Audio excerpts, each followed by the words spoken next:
అరే మా, ఇప్పుడు స్మార్ట్ ఫోన్స్ అంత లైట్నింగ్ ఫాస్ట్గా ఎలా ఛార్జ్ అవుతున్నారా? కొన్ని ఫోన్స్ మినిట్స్లో ఫుల్ ఛార్జ్ అయిపోతున్నాయి కదా, అసలు ఎలా పాసిబుల్ అవుతుంది చెప్పు?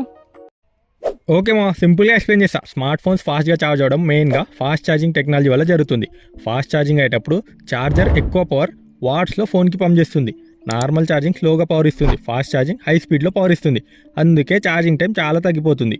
ఇప్పుడు లేటెస్ట్ ఫోన్లో ఇంకొక ఇంపార్టెంట్ కాన్సెప్ట్ యూజ్ చేస్తున్నారు. కొన్ని స్మార్ట్ ఫోన్స్ లోపల 2 బ్యాటరీస్ ఉంటాయి. ఆ 2 బ్యాటరీస్ పక్కపక్కనే ఉంటాయి. ఛార్జింగ్ టైంలో 2 బ్యాటరీస్కి సేమ్ టైంలో కరెంట్ డివైడ్ అయి వెళ్తుంది. అందుకే ఛార్జింగ్ స్పీడ్ చాలా ఫాస్ట్గా ఉంటుంది. సింపుల్ ఎగ్జాంపుల్ చెప్పాలంటే, ఒక పైప్తో వాటర్ ఫిల్ చేయడం స్లో ఉంటుంది, 2 పైప్స్తో సేమ్ కంటైనర్ ఫిల్ చేస్తే ఫాస్ట్ అవుతుంది. అదే కాన్సెప్ట్ డ్యూయల్ బ్యాటరీలో ఫాస్ట్ ఛార్జింగ్లో యూజ్ చేస్తారు. మనకు currently extreme fast charging tech available ఉంది. Already 300 watt charging technology demos చూపించిన రిపోర్ట్స్ టెక్వరల్డ్లో ఉన్నాయి.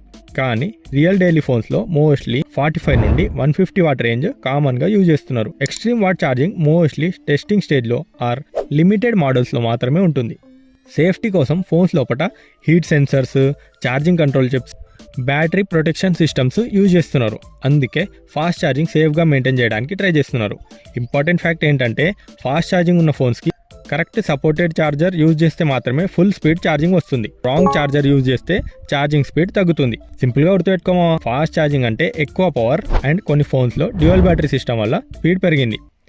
మరి మీకు ఒక క్వశ్చన్ మావా, వరల్డ్లో అన్నిటికంటే ఫాస్ట్గా ఛార్జ్ అయ్యే స్మార్ట్ ఫోన్ ఏది మీకు తెలుసా? కామెంట్లో చెప్పండి.